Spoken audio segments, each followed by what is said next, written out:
Second hand iPhone কেনার আগে এই 3টি জিনিস অবশ্যই চেক করে নেবেন, না হলে আপনিও ফোন কিনে ঠকে যাবেন। আপনাকে হ্যান ত্যান বুঝিয়ে রিফারবিশড কিংবা নকল ফোন ধরিয়ে দিবে, আর আপনি বলবেন ওই চুনা লাগা দিয়ে। ফার্স্ট জাস্ট ফোনের সেটিংটি ওপেন করে নেবেন, তারপর জেনারেল থেকে অ্যাবাউটে চলে আসবেন। এখান থেকে প্রথমে মডেল নাম্বারটি চেক করবেন। যদি এখানে ফার্স্ট লেটার এম থাকে তাহলে এটা একদম নতুন ফোন, এটার কোনো পার্টস চেঞ্জ করা হয় নাই। আর যদি এখানে এন থাকে তাহলে এই ফোনের যে কোনো পার্টস চেঞ্জ করা হয়েছে। আর যদি এখানে এফ থাকে তাহলে এই ফোনটি রিফারবিশড ফোন।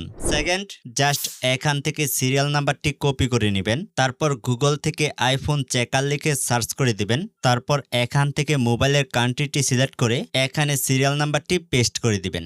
যদি এখানে same device same purchase date থাকে তাহলে বুঝতে পারবেন এই আইফোনটি একদম অরিজিনাল। থার্ড, ডায়াল প্যাড থেকে *#06# লিখে ডায়াল করে দিবেন। তারপর এখান থেকে আইফোনের IMEI নাম্বারটি কপি করে নেবেন। তারপর গুগলে সার্চ করে দিবেন IMEI Pro Info। তারপর এই ওয়েবসাইটটি ওপেন করে এখানে IMEI নাম্বারটি পেস্ট করে চেকে ক্লিক করে দিবেন।